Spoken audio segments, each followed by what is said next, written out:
Hello दोस्तों, आपका Balaji education 101 पर आपका स्वागत है। हम आज की वीडियो में जीएसटी और नोटबंदी से संबंधित क्वेश्चन करेंगे जो आपके एग्ज़ाम के लिए अति महत्वपूर्ण है, क्योंकि इस टॉपिक से संबंधित 1 से 2 क्वेश्चन पूछ लिए जाते हैं। अगर आप इस वीडियो को पूरा देख लेते हो तो आपका एक भी क्वेश्चन आपके पेपर से बाहर नहीं जाएगा। और अगर आप लोग हमारे वीडियो पर नए हो तो हमारे चैनल को सब्सक्राइब जरूर कर दें, जिससे कि प्रत्येक वीडियो का नोटिफिकेशन आप तक पहुँचता रहे, और वीडियो को लाइक करना ना भूलें। चलो अब हम आपका वीडियो शुरू करते हैं। आज का आपका पहला क्वेश्चन है, जीएसटी किस तरह का कर है? जीएसटी है जो एक अप्रत्यक्ष कर है। फिर आता है आपका क्वेश्चन, जीएसटी का आदर्श वाक्य क्या है? जीएसटी का आदर्श वाक्य जो एक राष्ट्र एक कर एक बाजार जीएसटी का आदर्श कर है। फिर आता है आपका क्वेश्चन, वस्तु एवं सेवा कर जीएसटी की अवधारणा किस देश से शुरू हुई है? इस पर आपका सही आंसर है, वस्तु एवं सेवा कर जीएसटी की अवधारणा कनाडा से शुरू हुई है। फिर आता है आपका क्वेश्चन, भारत में राष्ट्रव्यापी जीएसटी का विचार सबसे पहले निम्न में से किसके द्वारा प्रस्तावित किया गया था? इस पर आपका सही आंसर है, भारत में राष्ट्रव्यापी जीएसटी का विचार सबसे पहले केलर टास्क फोर्स के द्वारा प्रस्तावित किया गया था। फिर आता है आपका क्वेश्चन, वस्तु एवं सेवा कर जीएसटी अधिनियम कब लागू हुआ था? वस्तु एवं सेवा कर जीएसटी अधिनियम 1 जुलाई 2017 को लागू हुआ था। फिर आता है आपका क्वेश्चन,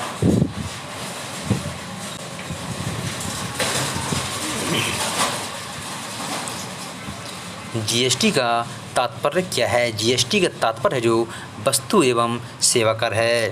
फिर आता है आपका क्वेश्चन, जीएसटी विधायक पारित करने वाला भारत का पहला राज्य कौन था? जिस पर आपका सही आंसर है, जीएसटी विधायक पारित करने वाला भारत का पहला राज्य असम था। फिर आता है आपका क्वेश्चन, जीएसटी परिषद का प्रमुख कौन होता है? जीएसटी परिषद का प्रमुख केंद्रीय वित्त मंत्री होते हैं।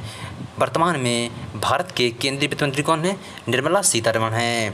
फिर आता है आपका अगला क्वेश्चन, भारत में किस अनुच्छेद में जीएसटी का प्रावधान है? जिस पर आपका सही आंसर है, भारत में अनुच्छेद 289 खंड में जीएसटी का प्रावधान है।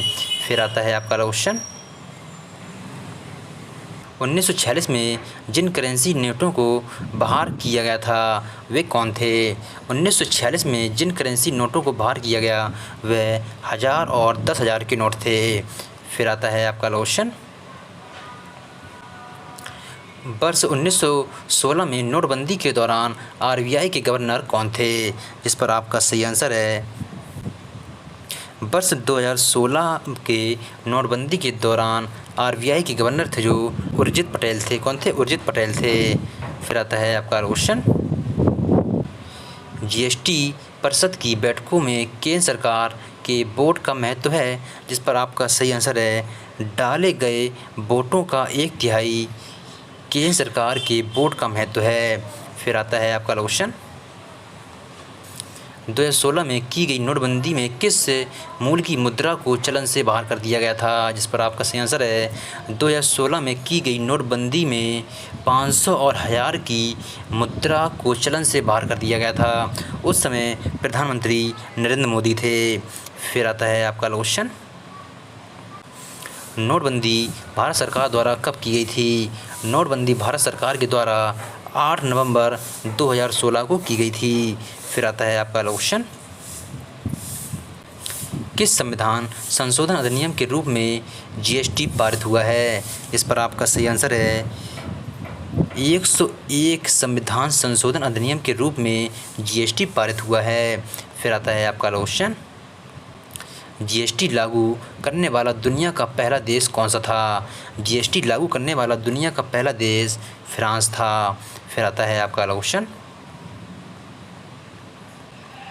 निम्न में से कौन सा निकाय वस्तु एवं सेवा कर जीएसटी के तहत मुनाफाखोरी से संबंधित सभी निकायों को संभालता है? जिस पर आपका सही आंसर है, भारतीय प्रतिस्पर्धा आयोग सीसीआई निकाय वस्तु एवं सेवा कर जीएसटी के तहत मुनाफाखोरी से संबंधित सभी निकायों को संभालता है। फिर आता है आपका क्वेश्चन, किसी मुद्रा को कानूनी रूप से हटाने या अलग करने की प्रक्रिया को संदर्भित करता है, जिस पर आपका सही आंसर है विमुद्रीकरण है, जो कानूनी रूप से हटाने या अलग करने की प्रक्रिया को संदर्भित करता है।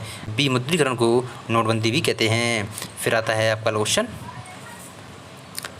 जीएसटी अधिनियम में IGST की अधिकतम दर कितनी होती है, जिस पर आपका सही आंसर है जीएसटी अधिनियम में IGST की अधिकतम दर 40% होती है। फिर आता है आपका क्वेश्चन, कौन से मूल का नोट विमुद्रीकरण की घोषणा के तुरंत बाद पेश किया गया था, जिस पर आपका सही आंसर है 2000 का नोट विमुद्रीकरण की घोषणा के बाद तुरंत पेश किया गया था। फिर आता है आपका क्वेश्चन, भारत के आर्थिक इतिहास में 2016 से पूर्व विमुद्रीकरण की 2 घटनाएं हुई थीं, जिस पर आपका सही आंसर है 2016 से पूर्व विमुद्रीकरण की घटनाएं 1946 और 1978 में हुई थीं। फिर आता है आपका क्वेश्चन, 2000 रुपये के नोट पर किसकी तस्वीर छपी हुई है? 2000 के नोट पर मंगलयान की तस्वीर छपी हुई है और 500 के नोट पर लाल किला की तस्वीर छपी हुई है और सांची का स्तूप की जो तस्वीर है जो 200 के नोट पर छपी हुई है। रानी की बाप की तस्वीर है जो 100 रुपये के नोट पर छपी हुई है। फिर आता है आपका क्वेश्चन, 20 रुपये के नोट पर छपी हुई तस्वीर किसकी है, जिस पर आपका सही आंसर है एलोरा की गुफाएं की तस्वीर है जो 20 रुपये के नोट पर छपी हुई हैं। सूर्य मंदिर की तस्वीर किस पर छपी हुई है? सूर्य मंदिर की तस्वीर है जो 10 रुपये के नोट पर छपी हुई है। हम्पी की गुफाएं की तस्वीर किस पर छपी हुई है? वह 50 रुपये के नोट पर छपी हुई है। फिर आता है आपका क्वेश्चन, निम्न में से वस्तु एवं सेवा कर GST में शामिल नहीं है, जिस पर आपका सही आंसर है CNG, शराब, पेट्रोल, ये सभी वस्तु एवं सेवा कर GST में शामिल नहीं है, इसलिए आपका सही आंसर हो जाएगा उपर्युक्त सभी। फिर आता है आपका क्वेश्चन,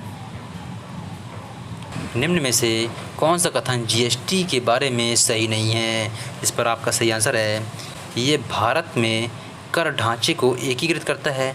ये बात तो सही है।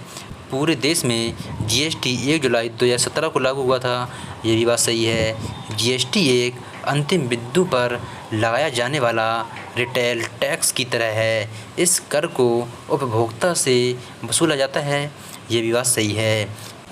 GST भारत में प्रचलित सभी प्रत्यक्ष करों को समाप्त करता है, ये बात गलत है, क्योंकि GST भारत में प्रचलित सभी अप्रत्यक्ष करों को समाप्त करता है। फिर आता है आपका क्वेश्चन, कौन सा कर GST द्वारा समाप्त कर दिया गया है, जिस पर आपका सही आंसर है सेवा कर है जो GST द्वारा समाप्त कर दिया गया है। बाकी निगम कर, आयकर, धन कर, ये सभी GST द्वारा समाप्त नहीं किए गए हैं, क्योंकि ये सभी प्रत्यक्ष कर हैं। क्या प्रत्यक्ष कर हैं? और सेवा कर है जो एक अप्रत्यक्ष कर है। फिर आता है आपका क्वेश्चन, GST किस पर लगाया जाता है? GST है जो निर्माता, खुदरा विक्रेता, उपभोक्ताओं, ये सभी पर GST लगाया जाता है, इसलिए आपका सही आंसर हो जाएगा उपर्युक्त सभी। फिर आता है आपका क्वेश्चन, वस्तुओं एवं सेवाओं पर GST दर कितनी लगाई जाती है, जिस पर आपका सही आंसर है वस्तुओं और सेवाओं पर GST दर 0%, 5%, 12%, 18%, 28% लगाया जाता है। फिर आता है आपका क्वेश्चन, IGST में आई का क्या मतलब होता है? IGST में आई का मतलब होता है जो एकीकृत होता है। एकीकृत मतलब कि इंटीग्रेटेड। फिर आता है आपका क्वेश्चन, 1978 में हुई नोटबंदी के दौरान भारत के प्रधानमंत्री कौन थे?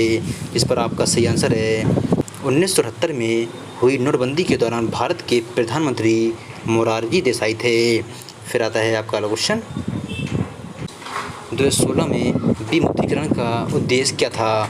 इस पर आपका सही आंसर है 2016 में विमुद्रीकरण का उद्देश्य था बाजार के काले धन के प्रसार को कम करना और रोकना। ये सभी क्वेश्चन आपके एग्ज़ाम के लिए अति महत्वपूर्ण है, इसलिए इन सभी क्वेश्चन को कंप्लीट कर लेना। फिर मिलते हैं कल के नए वीडियो के साथ, तब तक के लिए जय हिंद जय भारत।